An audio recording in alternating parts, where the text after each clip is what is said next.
Hello, everybody. I believe that we are live. Yes, we are. Hello, everybody. My name is Harry Rice. I review games for the Montreal Canadiens. Tonight, we played in the Xcel Energy Center against the home team Minnesota Wild and would end up losing by. And I just realized I didn't correct the score. I just realized that might work. That might help out if I corrected the score. So. There we go. That is the first time that's ever happened where I've forgotten to fully correct the score. Yoshi, I've seen that, my guy. You know what? That was very typical of the Leafs. It could have been called by most people after the Blue Jackets last game. Oh, believe me, I did see the 9-3 loss, man. I did see it. Also, sorry, boys. Real quick, I'm trying to see if I can plug in my AirPods. I'm trying to see if I can plug them in real quick. I'm trying to see if I have a plug that's usable, and I don't know if I do, really. But yeah, at least the Habs did better. I mean, Yoshi Bros, let's just be completely honest.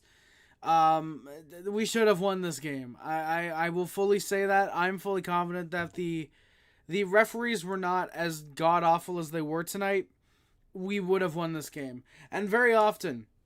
You guys know me. I am someone, I will not blame the officiating.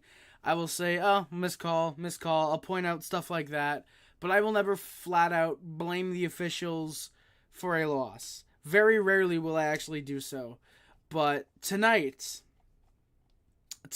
with the officiating being as trash as it was. I'm trying to find the names of the officials. I think a roster report would technically be where I find that, right? Yes, Chris Schlenker, Furman South, Bevan Mills, and Mitch Hunt. Genuinely, I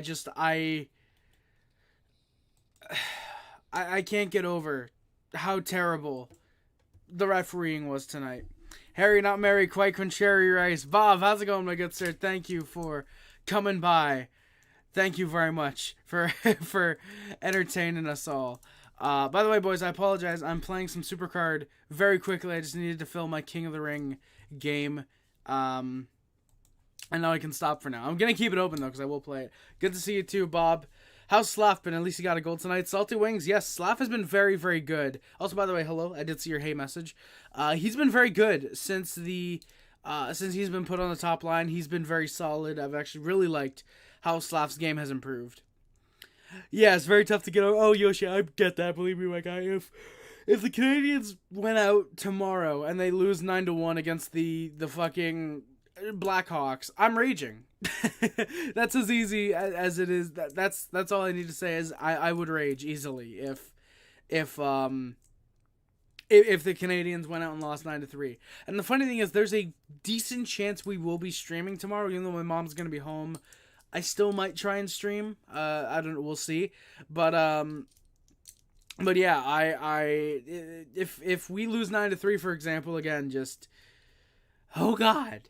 And also, thankfully, with the speakers, if I did get a special guest on, for example, I do know that where I'd be able to. I do know where they had that beta thing, like. I forget when it was, but I had it where I could just pick up one audio source. So thankfully, if someone wanted to call in, if somehow there was a Blackhawks fan I know, which I don't think there's any aside from Windy City Hockey, and I don't think he has Discord anymore. Even then, I don't think he'd call in. But yeah, I'd be able to get a special guest on without having the game audio be heard, because I'd more than likely watch it on my on my streaming service instead of going upstairs, bringing everything upstairs, because that would just be, it just wouldn't work. That's what I'm gonna say. Yeah, Salty. I mean, Slaf, if he could be an 80 point guy, that'd be great. Having him on the top line with Suzuki and Caulfield would probably elevate him further. Yeah, really like Slafkovsky.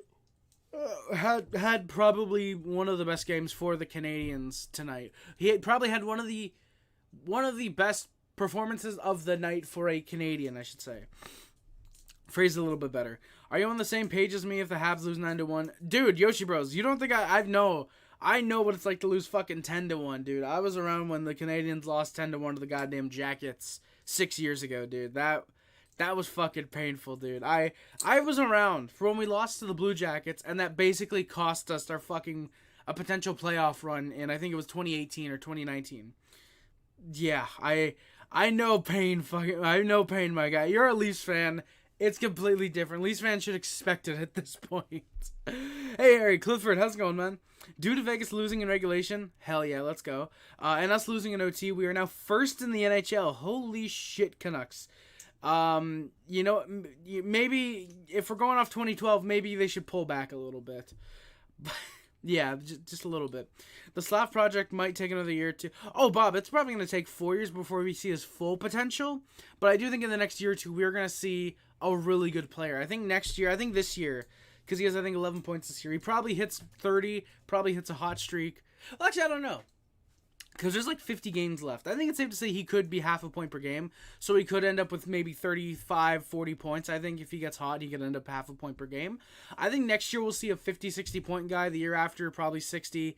And then the year after that is, I think, when he's really, really going to hit a good stride. Draft forwards this year, Salty, we probably will. I can't see us going D again. We already have up to 11 potential NHL defensemen. Oh no, what are we gonna do? Oh no, what are we gonna do? We have, oh no, we have too much blue line depth. What are we gonna do? No, but seriously, I do think we probably plan on drafting a forward this year. 2012, we still had some go in the regular season, but yeah, exactly. That's what I mean. You're first in the NHL. Canucks probably don't like being first in the NHL. So yeah. If you guys are new here, by the way, if you don't know how we do this, we go through the lines for both teams. We go through a little game recap, analysis, summary, if you will. I go through the stats for the Montreal Canadiens, and then we get the hell out of here, all while, of course, I read your wonderful comments. Real quick, I'm going to grab my phone. Don't ask why I threw my phone, but I did. I really hope it's not broken. Okay, perfect. We're good. Why is there porn on my phone? I'm just kidding. It's WWE Supercard. You guys can't see. That was probably just like a really, but yeah, it's WWE Supercard, as you guys can see. Shout out Kevin Owens, by the way. You know what? Fuck it. While I'm here, I might as well play a little bit of Supercard. I might as well do something. Leafs may have gotten raped, but Matthews scored and keeps his goal pace to 74. TBC. Well, you know what? The Leafs are also on pace to lose in the first round, and also yeah. Losing 9-3, I don't think is going to make you a cup contender, my guy, so keep trying to brag about shit that's not going to happen, by the way, and enjoy that. My phone is, like, really cold, too. What the fuck? It's, like, really, really cold. That's weird. But, yeah. I'm correct the timeline theorist. Yeah, exactly, yeah, Bobby. Like, I think 2 to 3 years is when we see his full potential. I would fully expect that, personally. Hopefully Wall comes back soon. Samsonov, Martin Jones are the two worst goalies in the NHL. TBC, clearly you've never heard of Jonas Johansson. Yeah, I would hope that he takes a bigger jump for sure. Like I think 50-60 points is what you can expect from Slafkovsky next year, especially if he does get full top 6 minutes. If he does get full top 6 minutes, top first line minutes, I should say. I do think either way he does get top 6 minutes. Whether they try him back with the project of him with Doc and Newhook like they were doing at the beginning of this year before Doc went down and then Newhook went down. Because they played a very, very solid game in a period before... a very solid game in a period before Doc went down, unfortunately. And since he's been put on the top line, I think Slafkovsky's actually looked a lot better than he was at the beginning of the year, which, he was looking good with Doc and Newhook. To say he looks even better now, I think that's pretty cool. But yeah, I think 50-60 points is fair enough to expect from Slafkovsky next year, personally. Lisa Gutton, hopefully he takes a bigger step. Hopefully we'll call Dennis Hildeby. I don't know if I believe in Dennis Hildeby Salty Wings, honestly. Dennis Hildeby strikes me as very much a Jonas Gustafsson type of kid, where he'll come up, he'll have a couple good games, but just it won't work. And the Leafs will force him into the net because they have literally nobody else. Who were the Leaf goalies when Jonas Gustafsson was around, TBC can probably help with that. Yeah. If only Harry didn't steal Harry so Terry from us. I mean, TBC. Leafs can just sign me, bro. All I'm going to ask for is about $5 million a year if you want me to fucking play in Toronto. Also, question. Has Caulfield been hurt, or is he just playing like ass because his stats are all down from last year? TBC. This is the weird thing. He's not hurt, but he's not ass. He was missing the net a lot early stages in the season. And at this point right now, it's really just get confidence. Guys are blocking him a lot more often. Guys are just getting used to where Caulfield scores from. He's able to take shots from different places, but the main area he's able to score from is just something that he's not really adapting to right now. I think he gets there as the season goes along. I do think, again, with him missing the net a lot, I think that did have to do with something with his shoulder, because he's probably still recovering from that. And apparently that's been a trend where players who come back from a shoulder surgery, their shot's not the same for roughly that first year. The next season is usually when they get it back on track. So, like you said, TBC, exactly, kind of young player mistakes, and with the shoulder injury, again, just sort of things that are out of his control right now. Just, it's going to get better as it goes along. So, yeah, I think by the end of the year, he still does manage to finish with 30 goals. Now, is that saying he needs to get 20 goals in the next 50 games? Is that unrealistic? No, not at all. I think Caulfield absolutely can get 20 goals in the next 50 games and be still that 30 goal scorer. Because as well, you notice, and now I know there's a clear difference here, but his half a season with Dominic Ducharme, where he was on the fourth line, he had 1 goal in 30 games. Sent down to Laval, Ducharme gets fired, Marty St. Louis, blah, blah, blah. But with Marty St. Louis, he's given top 6 minutes. He scores like 20 goals in 39 games, something like that. So, and that's late in the season when it's tougher to score, arguably. So, I think with Caulfield, he definitely is more of a mid to late season type of pusher, it feels like, where he's definitely, he gives it his all near the end of the season when he knows it matters most. So yeah. Exactly, TBC. He has a killer shot. I think he does need to use a little bit more skill. I do like his speed. I think he's got a lot of speed. He absolutely has that aspect to him. But I definitely think he has underrated playmaking, I would argue. I think Caulfield has a little bit of an underrated pass. It's funny I say that because a lot of people early in the year when Caulfield was getting primary assists, they were like, hey, Caulfield knows how to pass the puck. Wow. And it's like, yeah, Habs fans know this. Caulfield to Toffoli, Game 4 against the Jets in OT would tell you all you need to.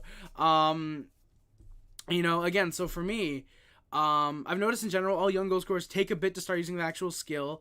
Matthews took a few years to start actually moving in the offense. By the way, sorry for not responding to the rest of your guys' comments. I'll get to them in a second. I wanted to discuss this with TBC because he's making some good points here. But yeah, exactly, TBC. Like Matthews, Laine as well. Laine is kind of a weak example because he really hasn't actually adapted to using his skill properly. He hasn't moved around. Laine is a guy where he still tries to just take that one-timer, which is weird because Alex Ovechkin is a guy who, while he did get used to using his skill, most of his goals are still from that area. But the thing with Ovechkin is he moves around a lot. He'll move up from his circle down to the blue line. He plays the blue line, I think, on the power play, or I know he used to. He'll move up into Gretzky's area, move back and get loose, and that's where he'll take his shot. So, like, I definitely think with Caulfield, because he's good, he shoots from all over. Same with Matthews. I think if Caulfield could learn a little bit from Matthews in that area, and guys like Ovechkin and just some of the greatest goal scorers of our time that we're seeing right now, and use that skill for sure. Like, I think if he can start moving around more, trying to get free instead of just staying in that circle. Oh, okay, I'm tied up. Oh, okay, when we get out, okay, come out of the zone. I'll go back in my area and just, like, I think if he did start moving around, using more skill, using his vision, because I love Caulfield's vision for the ice. He's very good vision. He barely takes hits. I actually noticed tonight he was giving a couple hits. He even got called for a cross check too. So Caulfield's got a little bit of an edge to him at this point. But yeah, I definitely think that Caulfield has definitely more skill to offer. The stats definitely don't show how he's playing. I think, again, it's a lot of just missed chances, missed shots going wide.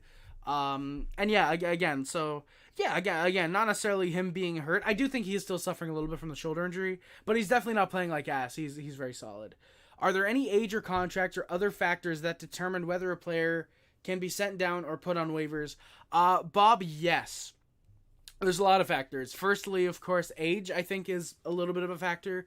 A lot of what it has to do with is games played. So I believe it's something like if you've played 4 professional seasons or are, I think it's 25 years of age, something like that, or 26, something like that, you're waiver eligible. If you've played 4 pro seasons, or it's something like that. It's something like if you've played 4 pro seasons, TBC might actually be able to help out because he seems to know a lot about this. Him or Salty Wings seem to know a decent bit about this. But it's something like 4 professional years, or 5 years removed from the start of your ELC. It's something like that. I don't think it necessarily has to do with contract per se, but I know it's something. There's factors like games played. Like it's the same thing where in a regular like 82 game season, if you've played, you can play 9 games in the NHL and then be sent down. But if you play 10 games in the NHL, that first year of your ELC is completely like you lose that first year. So you lose that extra year of him being an RFA. Exactly like TBC, you burn a year. It's something like 80 something games or 90 something. It's something weird. It's almost like how they used it for the expansion draft where it's like 60 games in 1 year or 70 games over 2 years. Or seven, again, like 60 games in 2 years, something like that. It's something weird like that for waivers. I don't even fully understand it. Hell, when I do my sim league, it's literally as simple as if you're 25 or older, you're waiver eligible. That's literally all it is in my league. I don't go off of, oh, well, how many games so-and-so, blah, blah, blah. I don't go off that, unfortunately. Though, technically, I could. It might take a bit longer. I probably could. Fuck it. Whatever. I don't... yeah. Jonas Gustafsson is very tall, and he is a Wings legend for sure. Which Habs prospect are you interested in watching at the World Junior Championship? The World Junior Championship besides Lane? Jacob Fowler. Fowler and Philip Mazar, which might actually be the only other 2 Habs prospects at the World Juniors, and I'm thinking about it. They might be the only other 2. So, very excited to see Jacob Fowler in net. Very excited to see Philip Mazar, I believe, for Slovakia, I think. Really excited to see those guys play. Merry Christmas, Harry. Check your pay, Clifford. Oh, Clifford, no. Oh, my God. Do we got something in there? PayPal, my account. And I've got to log in. No, I don't want to log in with a one-time code. Thank you, though, PayPal. Okay, what do we got? Oh, fuck. I don't think I can get the board ready. I could try doing a minute, but Clifford Reynolds coming in with the $50 donation says Merry Christmas. Holy shit, Clifford, dude. Thank you so much, man. Merry Christmas, Clifford. Thank you so much. Holy shit, boys. The 50 from Clifford. Let me check real quick. Let me see if I can get the board up, because Clifford should not go. It should not be a Christmas disappointment to not put the board up at least and get the fucking, to get the name and the dono up. We'll get all that in a second. I gotta move some stuff around. Gatorade bottle, you need to get back in the garbage bin. Okay, I don't even... Oh, what the fuck? Okay, that's weird. I don't even know fully how I'm gonna get this, but I will. That's all I know how. Oh god, the green. Should I draw a Christmas tree, by the way, too? Two boys? Should I draw a Christmas tree as well? I think we'll see if I can do that real quick. I don't know if I can...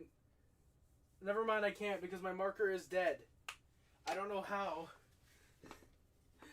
Oh god. Okay, is Cliff coming in? I'm gonna use black because I think my black marker is the best one that I can use. So, and of course it's dying. Naturally, why wouldn't it be dying? So we're gonna roll with it. Then you guys can kind of see the name. God, if the red one, please tell me the red one. There we go. Clifford Reynolds coming in with the $50. Jesus. Thank you, Clifford. I really appreciate that, man. I really appreciate that. And with that as well, by the way, the donation goal for December has been reached by, I believe, 1,000%. So, Thank you, Clifford. I will write your name in full capitals as clearly as I can because everybody deserves to. Everybody say thank you to Clifford, please. Because there's a half decent chance that this might end up funding some stuff for the stream. I don't know if it will, but we'll see. Thank you again very much, Clifford. I guess I really did number on that call. Yes, you did, Cliff. Yes, you did. Actually, can you guys see? You guys can't even see the fuck. Okay, you know what? This is what we're doing. This is what we're doing, boys. Alright, you guys can see it a little bit better now, I think, right? You know what? Just a little bit. A little bit. Hey, Bob, you're out now? Hey, no problem, man. Pretty tired tonight. Good show tonight. Have a great night. Hey, Bob, keep your stick on the ice too, man. Thank you for coming by, my good sir. Much appreciated. I hope to see you tomorrow on Rick's stream and on my over here when we do the post game. Yeah. Thank you for coming by, Bob. Much appreciated. Jesus, Cliff again. Thank you, man. Holy shit. Ovi got his 6th goal tonight in OT to beat Columbus. Is he back or just 8 p.m.? Bob, it is an 8:30 start time for the Canadiens tomorrow. It was weird. Tonight was 8 p.m. Tomorrow is 8:30, so that's a bit weird. But yeah, is he back or just an easier goal? Because 3-on-3 in OT means more ice for him. Bob, I think it's both. I think it's both, by the way. I do think Ovi is back. I think he's solid. It is a little bit of an easier goal again because it is 3-on-3, but I do think if he has that space, like he always has been able to find, he can score for sure. So, yeah. Oh, I just realized I skipped a comment from TBC. I do also feel bad for Caulfield coming in an era with McDavid, Matthews, Pastrnak, and Bedard with lethal goal scoring. Being lethal goal scorers, so it'll be tough for even one Rocket for him. It probably will be TBC, honestly. Like, Caulfield will probably get like a 56 goal year, and it's going to be like Bedard with a 59 goal year, just barely beats him out. It's going to be some bullshit like that. I agree. It's going to be some bullshit like that. Simon, I'm not even going to try to pronounce your last name because I don't want to butcher it, but it might be even Simon, but I'm going to say Simon just in case. You can correct me if I am wrong. Adios, amigos. Hey, Bob, again, thank you for coming by, my good sir. But Simon, this team's going in the right direction. They are really young and have some good prospects. They are promising for the future. Yes, indeed, they are, Simon, 100%. This team is in the completely right direction that they need to be. First rebuild in God, maybe first time in franchise history that they're actually legitimately in a rebuild. Great forward prospects, some of the best blue line prospects in the league, really damn good goaltending prospects as well. For me, seriously, like you look at it, like this team, the only thing you could really think they need, maybe another second liner, and like that's it. The fact that you can look at the Canadiens' future and again think, maybe another second liner, and then that's it. We're good. That shows how good the depth is. I think the blue line is perfect. I think goaltending-wise, you got Jacob Fowler, you got Quentin Miller, of course, Sam Montembeault, potentially Caden Primo. I think he still has potential. He's only like 23. You've got great guys. Evgeny Volholkin, if he wants to come over to the NHL, you got great guys who absolutely have what it takes to be the right option in net. And offensively, we're just completely stacked for the future. Worst officiating ever, but team, this is hilarious. Dude, Simon, it really is ridiculous. Like seriously, the officiating tonight, and we'll get into that. We will absolutely get into that. Believe me. I guess I really did a number on that goal. Yeah, Clifford. Yeah, again, you did, man. Like, can I edit the Dono goal? Can I edit the Dono goal? Because I will... No, I don't want to edit it. Visual settings. No, again, I don't want to edit it. Please, let me... Fuck. Do I really have to... Damn it, I have to end the goal, unfortunately. What was it again? Christmas Dono goal. $5, starting amount 50, end after... Alright. Does that work? There we go. Clifford has destroyed the Dono goal by 1,000%. Clifford, thank you so much, man. Thank you again. Holy shit. Columbus and Washington was such a goofy game. Someone on Columbus fumbled the score even after a nice feed from Gaudreau, and Elvis dicked Tom Wilson. That sounds awesome, Salty, actually. We're in an era where 60 is the new 50. It's insane. Not going to lie, with where scoring is going, we could see Gretzky's goal records go down to some players in the future. Yeah, his points record is absolutely untouchable unless your name is Connor Bedard. I genuinely think if Bedard is given legitimate teammates next year, like if the Blackhawks somehow go all in, say get William Nylander in free agency, they go out and they seriously buy, maybe not to be complete like contenders, but at least like, hey, maybe two more bad years, then try and get some of the young guys in the lineup, something like that. Like Bedard honestly could put up 120 next year. I am legitimately serious. Salty, I'm still not completely sold on Frank Nazar. I think Olivier Moore is going to be very good. I'm still not completely sold on Frank Nazar over being anything more than a legitimate third-line center, personally. Dude, Salty, I can't wait to see Lane play for the Habs. It genuinely could happen as early as this year, which I really hope it does. We'll see, obviously. If it does, I'm hoping it does. But just, I'm excited to see him whenever he does decide to play for the Canadiens as well. The Habs need to not make the mistake take Ottawa. Exactly, TBC. Like, I do think that if we were to say sign someone like say Nylander or trade for somebody at the deadline, not the deadline, but during the off season, trade for just that one last top six forward, because we already have our top six in the lineup right now. With Slafkovsky, Caulfield, Suzuki, and then Doc and Newhook unfortunately are hurt. But to start the year, we had our actual future top six basically playing. So for me, I definitely think that if we again went out and say, for example, bought a William Nylander, for example, in free agency, I think that would be completely fine. I think as a second liner, Nylander is perfect on the Canadiens. Does it mean maybe having to give him $9-10 million? Maybe. But again, I think we are headed into that era of more so just, hey, if you want to win a cup, you come to Montreal. If you want to get paid, you go elsewhere. You know, or if you just want to make money, you go elsewhere, I should say. We did not pay our players a dime until we win a Stanley Cup.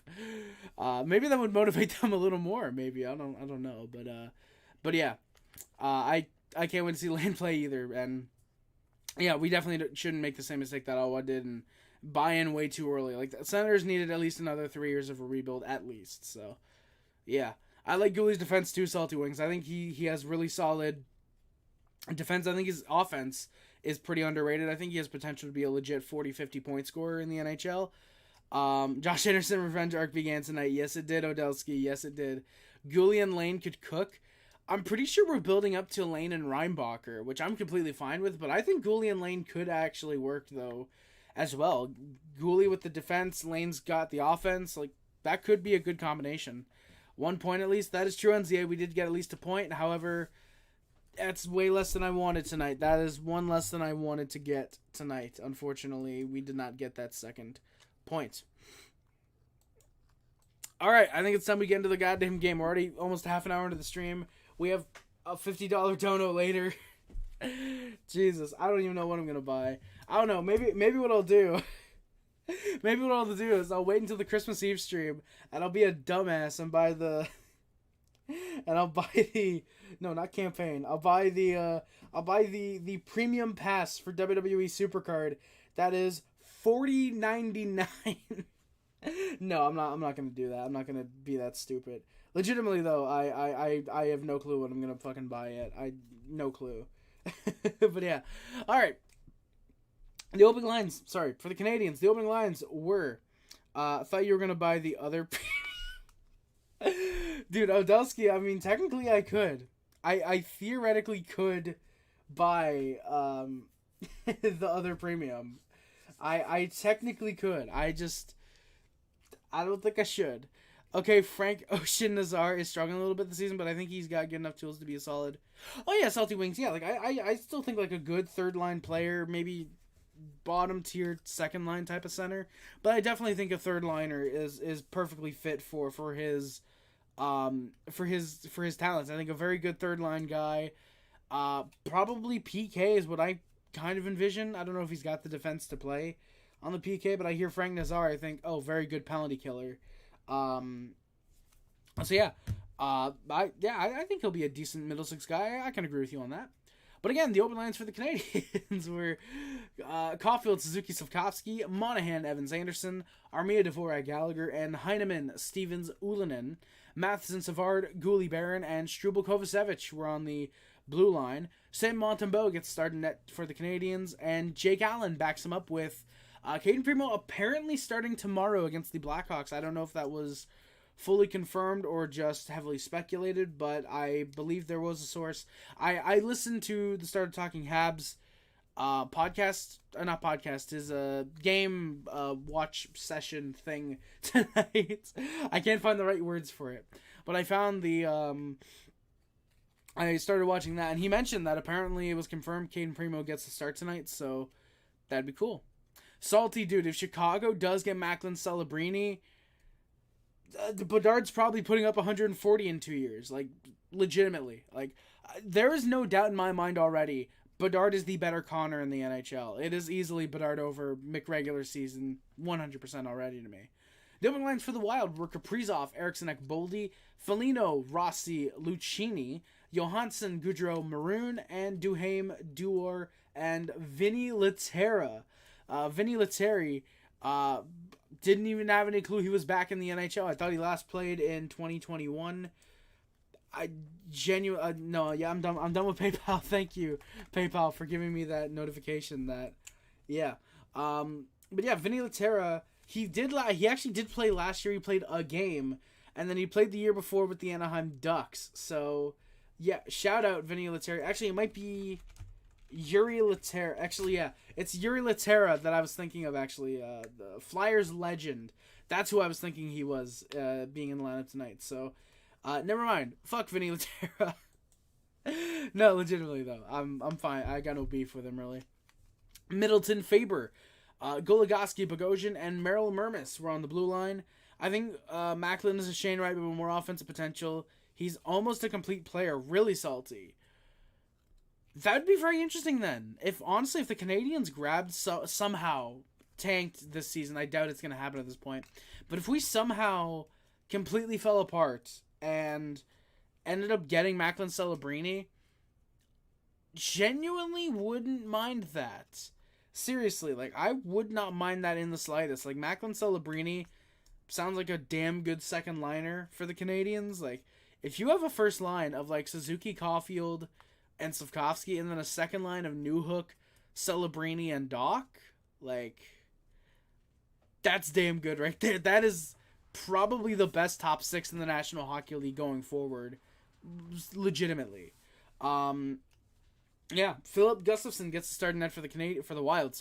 Marc-Andre Fleury backs him up after having not played in Pittsburgh, which is still, what the fuck?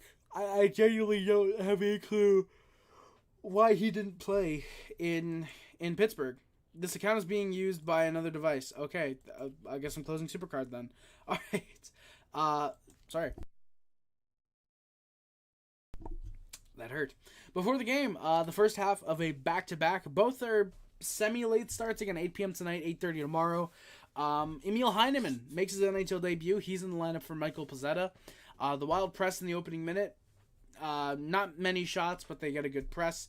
However, Evans causes a turnover, and in the Wild zone causes a turnover, and Armia, good chance, but just shoots it wide, unfortunately. Suzuki then gets hit kind of from behind by Marcus Foligno. He loses the stick twice, goes for a line change. Next shift, though, Suzuki has a good 2-on-1 with Slafkovsky. Good D, though, to stop a pass across to Slafkovsky. Wild press, they get some chances. Monty nearly misplays the puck, but the Habs are able to get back into it. Matheson then almost takes out Montembeault on a wraparound. Matheson almost takes out Montembeault, and on a wraparound, Kaprizov isn't able to bury it. Habs do push. Matheson gets a stick up high. Refs see it, but don't call anything. McKinnon needs to be a hard finalist. Salty, yes, absolutely. Absolutely. I don't get how he isn't every year. Like, I get, okay, they have Makar and Ransonen and Bo and Byron. They have good depth, but, like, it's Nathan McKinnon. The team really is Nathan McKinnon when you think about it. Dude is legitimately one of the best players in the NHL. People talk about McDavid being one of the best. No, it's McKinnon. McKinnon, I would take McKinnon over McDavid every single day of the week. Every single day. He is the better Mick in the NHL, if you will. He woke up. Oh, God. Salty, was it a 7-point night tonight? What did he do to the Ottawa Senators? Colorado Avalanche. Oh, my fucking God. Of course the Senators blew the lead. Of fucking course they did. Okay.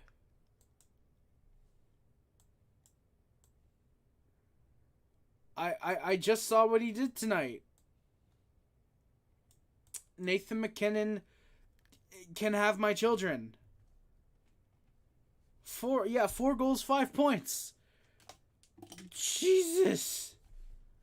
I get, immediately people are gonna be like, oh, but it's the Ottawa Senators. Yeah, that's probably 4 goals and 3 of them in the third.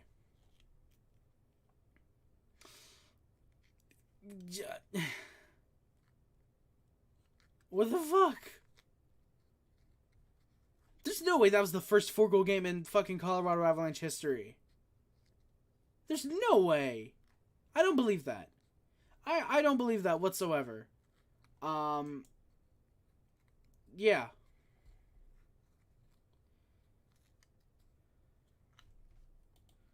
I don't believe that. I don't believe that. I'm sorry.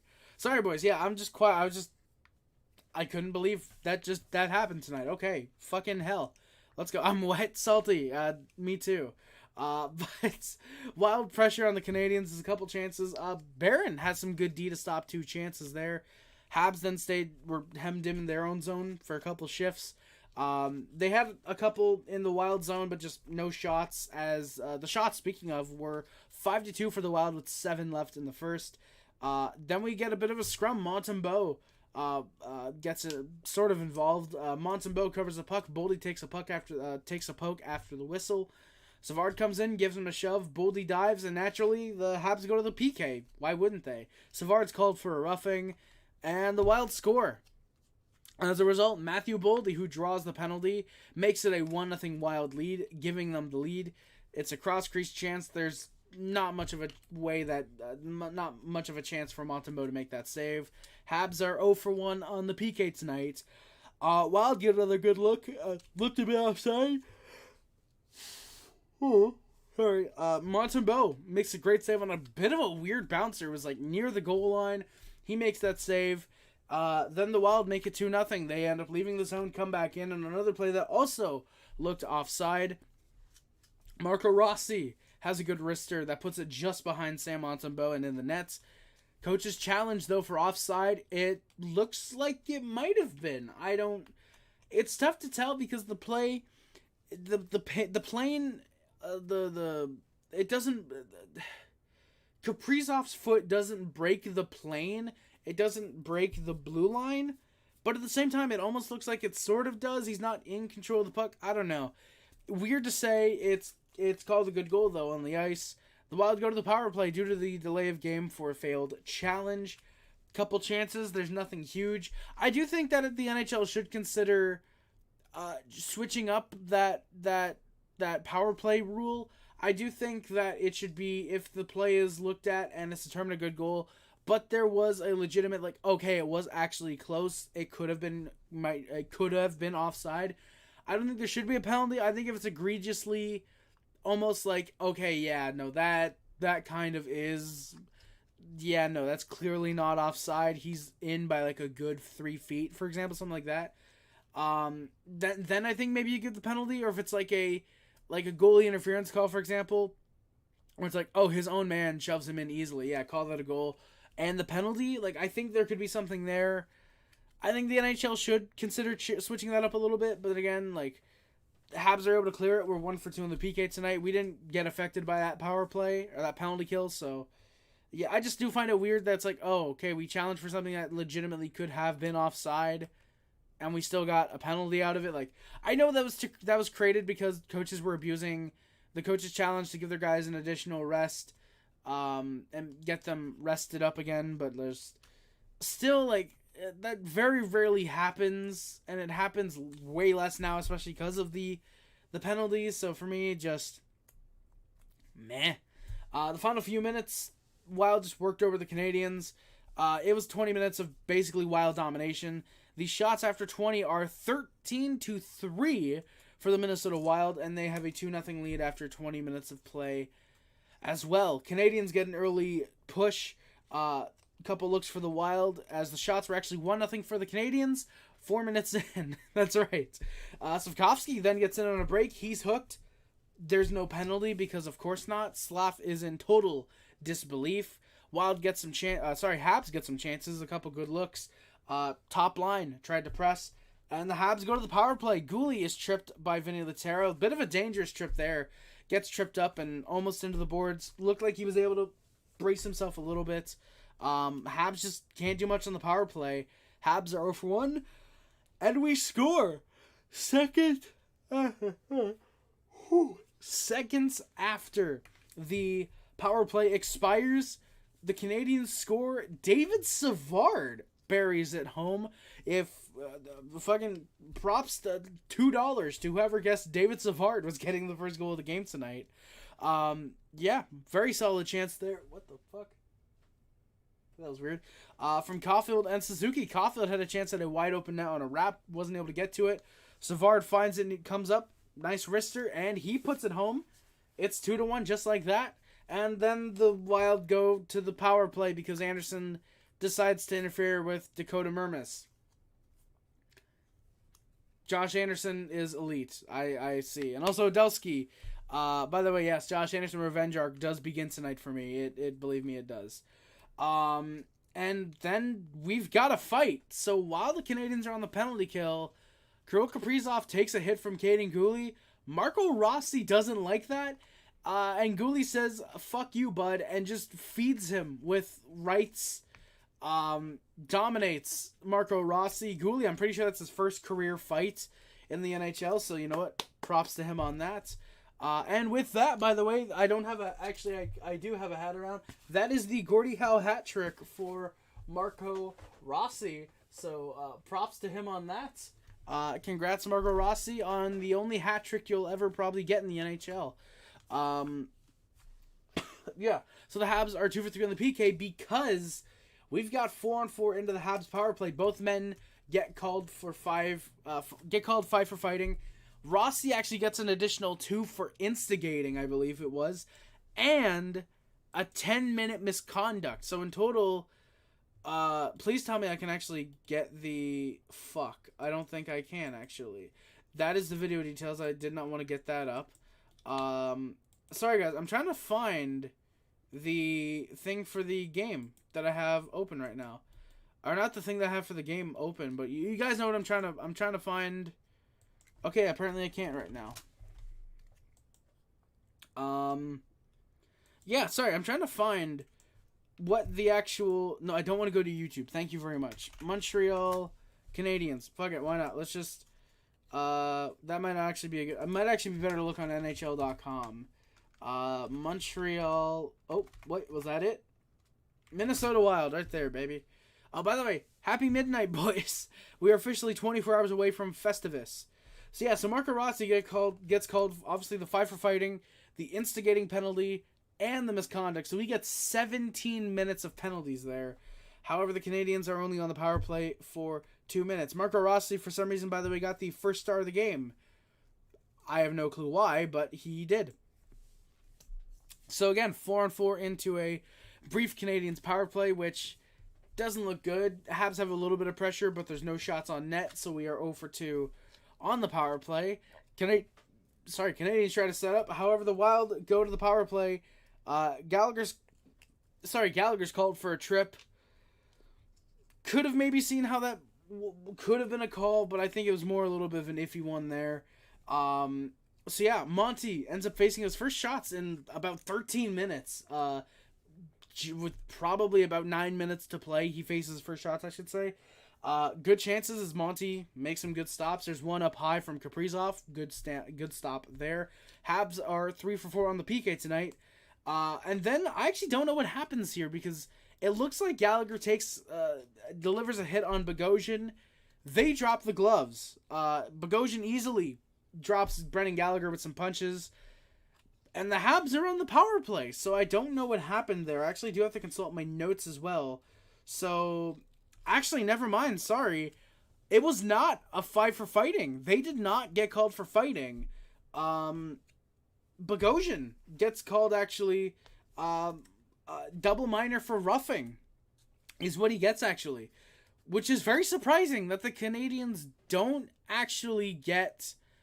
the Gallagher doesn't get the 5 for fighting, or at least a 2 for interference, for example, because we all know the officials don't respect Brendan Gallagher, and I don't even know why he still plays in the NHL. But yeah, and then just like that, it's 4-4 into another brief Habs power play as Matheson interferes with Marcus Foligno, which is basically Marcus Foligno running into Mike Matheson and being the one that falls over. Genuinely one of the worst calls I've probably seen this year so far. Matheson is at the blue line, looking at the play happening. Foligno does not see where he's going, skates into Mike Matheson, naturally dives, and Matheson is called for the interference. So yeah, great job, officials. I hope the fucking... Jesus Christ. I can only hope that there's a stray fucking slap shot that hits each one of you guys in the fucking face. Preferably in the eye, so you guys can actually be a fucking blind official. Yeah. So, the Wild press during the 4-on-4. Habs do get control, couple shots. Savard was out there, he looked for his second of the night. Habs get back to the power play after a clear by the Wild. Brock Faber was out for about a minute and a half. Suzuki has a great rush chance. Slafkovsky, though, just misses the net wide, unfortunately, as Gallagher completely fans on a potential game-tying goal.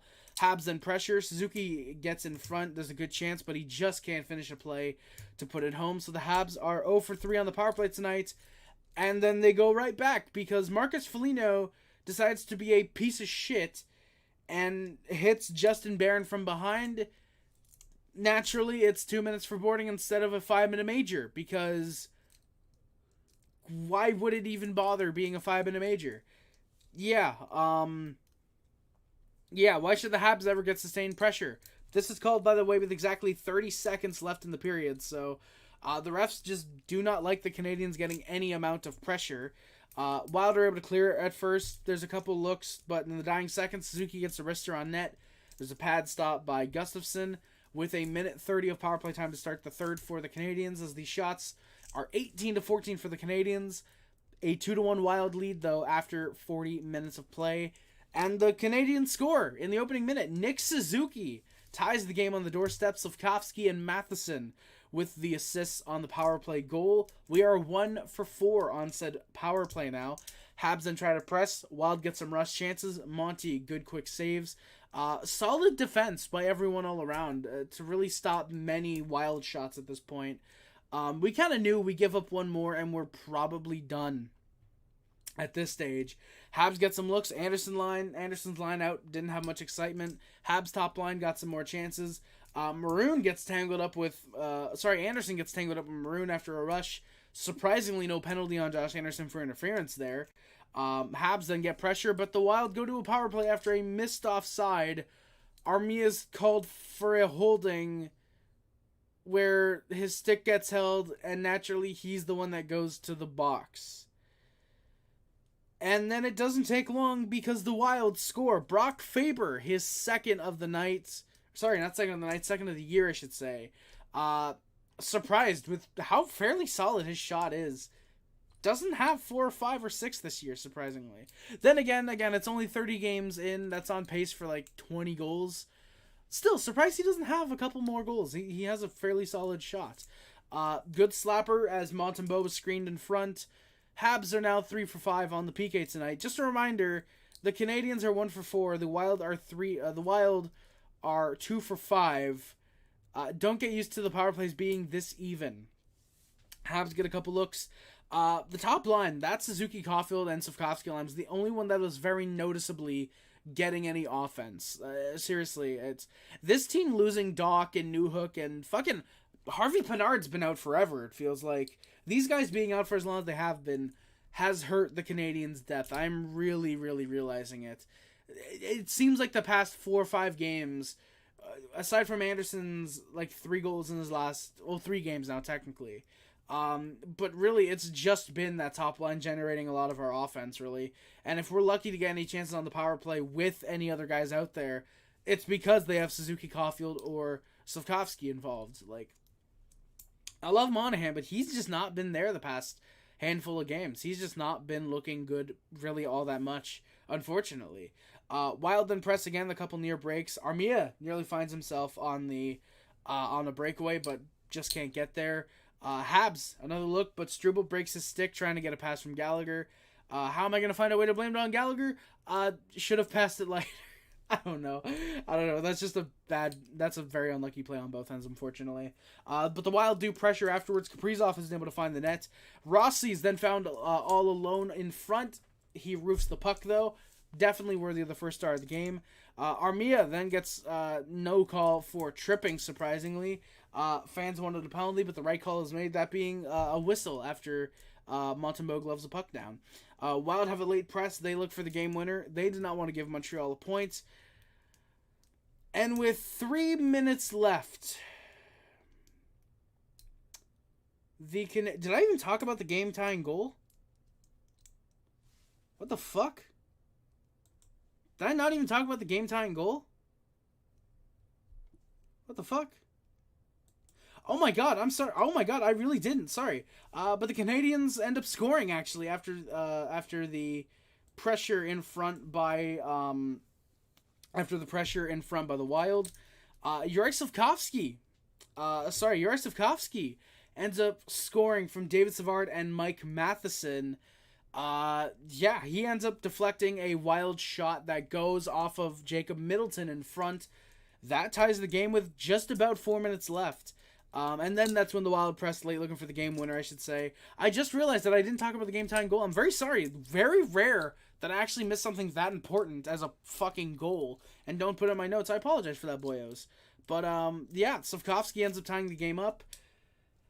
And with 1.5 minutes left in the game, the Minnesota Wild go to the power play as Cole Caulfield is called for probably the lightest cross-check I've ever seen called to give a team a fucking power play. Seriously, if you guys get the chance to look at this goddamn replay on Twitter, go look up on Twitter Cole Caulfield, because there's probably a bunch of replays of how did this get called for a penalty, how is this not an embellishment, blah blah blah blah blah. Cole Caulfield is called for the cross check on who else? Marco Rossi. And Marco Rossi does not get called for embellishment, which I don't even think there should have been a penalty anyways. This is 1.5 minutes left in the game. This is not overly egregious. It's not a clear cross-check to the head or right to the numbers. It's a small little jab. There's like 8 of those a game that don't get called. Why do the officials call it? Because the Montreal Canadiens are the ones that are cross-checking right now. Seriously, if the situation is reversed, if this is the Minnesota Wild, if this is Marco Rossi cross-checking Cole Caulfield, and Caulfield goes down like that, there's no call. The referees are putting their whistles away. Most of them do in the final 5 minutes, unless it's egregiously bad. Like, again, a cross-check, a clear cross-check, or a board, or a fucking delay of game. They usually will put the whistles away regards to penalties. So naturally, again, they call the fucking penalty with 1.5 minutes left in the game.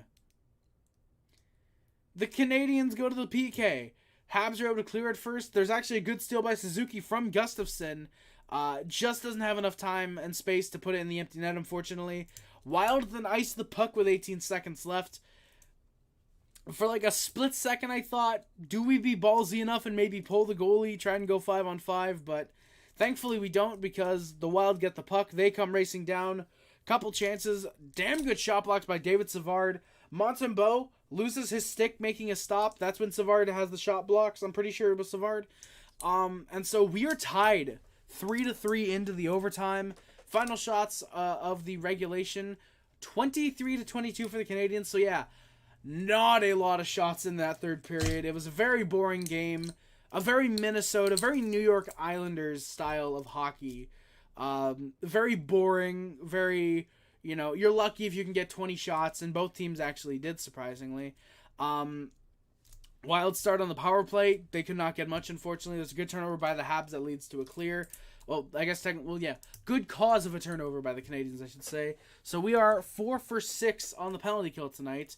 Caulfield out of the box. He's nearly found, just isn't able to get there. Wild have some good D. There's a couple line changes as Monahan strips Faber. However, he's able to get his stick in the lane as Monahan took half a second to make a decision. Half a second more than he should have to make a decision. Takes the shot, but it's deflected wide by Faber. So we go back to 3-on-3 afterwards. Wild then try to press. Jacob Middleton being on the ice for overtime, very much a sight to see. The Wild press, then the Habs come back 3-on-3. Suzuki with Caulfield and Monahan. There's a hand pass as no call after the Canadiens nearly scored. Monahan with the hand pass to Caulfield finds Suzuki. It's gloved down by Gustafsson. Again, no call there, and that directly leads to the game-winning goal as the Wild score. With 5 seconds left, Kirill Kaprizov left wide open, naturally. And it's a 4-3 overtime winner for the Wild. Genuinely sucks that the referees cost the Canadiens tonight. It's genuinely funny as well you watch. Jets fans are going to continue bitching and moaning about, the Canadiens cost us a point. The refs cost us a point against the Canadiens. We went to overtime and they beat us in there. It's like, no. Firstly, you had 6 power plays that game. How the fuck don't you score on any of them? You're the much better team than the Canadiens. You should have easily beaten us in regulation. And also, you're the Winnipeg Jets. No one watches your Atlanta Thrashers franchise. But the Wild, again, it's funny. The Jets fans will continue to complain about legitimate calls that were made. And again, in this game, Mike Matheson is standing at the blue line and gets called for interference. Cole Caulfield is called with a minute and a half left for a fucking cross check. That is the lightest shit I've seen called. Seriously. God. Wild win it. 4-3 in overtime. The final shots are 25-24 for the Canadiens. God. Yeah, I've got no clue how to fucking talk. I expected the fucking loss tonight, and I was still pissed when it happened. Seriously, I was fucking pissed at the loss tonight because of the referees. Let's get into the stats and let's get out of here. We're going to be live back up again tomorrow for the game against the Hawks, so yeah.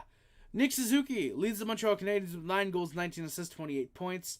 Goal, Caulfield, 8 goals, 15 assists, 23 points. Mike Matheson, 5 goals, 18 assists, 23 points. Sort of the opposite of Cole Caulfield, funny enough. Sean Monahan, 9 goals, 9 assists, 18 points. Alex Newhook, who's currently out, unfortunately, for about 2 months. 7 goals, 6 assists, 13 points. Justin Barron, 6 goals, 6 assists, 12 points. Brendan Gallagher, 5 goals, 7 assists, 12 points. Juraj Slafkovsky's got 3 goals, 7 assists, and 10 points. Jake Evans, 2 goals, 8 assists, 10 points. Pretty decent numbers early on from a very typical fourth liner who's playing second line minutes now. Josh Anderson, 4 goals, 5 assists, 9 points. Caden Gooley, 2 goals, 7 assists, 9 points. Tanner Pearson with 4 goals, 4 assists, 8 points. Christian Dvorak, 3 goals, 4 assists, 7 points. Jonathan Kovacevic, 4 goals and assists, 5 points. Jesse Ullinen, 3 goals, 2 assists for 5 points. David Savard with the opposite of 2 goals, 3 assists, 5 points. Yoel Armia with 4 assists. Got to stop being a little greedy. Get an assist once in a while. Gustav Lindstrom with 3 goals and assists for 4 points. Jaden Struble, 2 goals, 2 assists for 4 points. Michael Zeta with a goal. 3 assists for 4 points. I had a hair in my mouth somehow. Raphael Harpinard, who's currently injured, unfortunately, with 4 assists. He's injured, unfortunately not. Unfortunately, he has 4 assists, but you guys know what I mean. Arbor Jacki, who's currently in Laval. Hyman looks sick today. Yes, he did NZA in his whole 5 minutes and 55 seconds of ice time. But Arbor Jack Guy, who's in Laval with a goal, 2 assists, 3 points. Jordan Harris with 3 assists. Kirby Doc with 2 assists. He's out for, unfortunately, the remainder of the season. NZA, obviously, I was hoping he would score 2. If he's in the lineup tomorrow, I feel there's a much better chance he does because it's the Blackhawks and they don't have the greatest team. So, yeah, maybe. Kirby Doc, again with 2 assists. He's out for the end of the year, unfortunately. Jake Allen and Caden Primo, each with an assist. That's pretty funny. Michael Pizzetta and Arbor Jack Guy, each with 3 fights. Juraj Slafkovsky, Josh Anderson, Caden Gooley, and Tanner Pearson, each with a fight this year. Tanner Pearson, by the way, is also hurt. I mean, NZA, yeah, time to get revenge for Doc. I mean, I'm pretty sure we beat the Hawks that game as well. I think we did. If not, it was the second time. No, because Western Conference team, we only play them 2 times a year, I'm pretty sure. I don't know, but fucking, yeah, whatever. But yeah, so yeah, we may or may not be back again live tonight for the Blackhawks game. I still don't know yet. Yeah, that is going to do it for today's stream, guys. Thank you all so much for watching. Do not forget to like, comment, subscribe, favorite, share anything, which includes, but is not limited to, YouTube, Facebook, Twitter, Instagram, Tumblr, and everything else. My name is Juraj. Subscribe to the Puff Club, the HC Club, the Sub Hub. We did win that game. Thank you, Wednesday, for reminding me.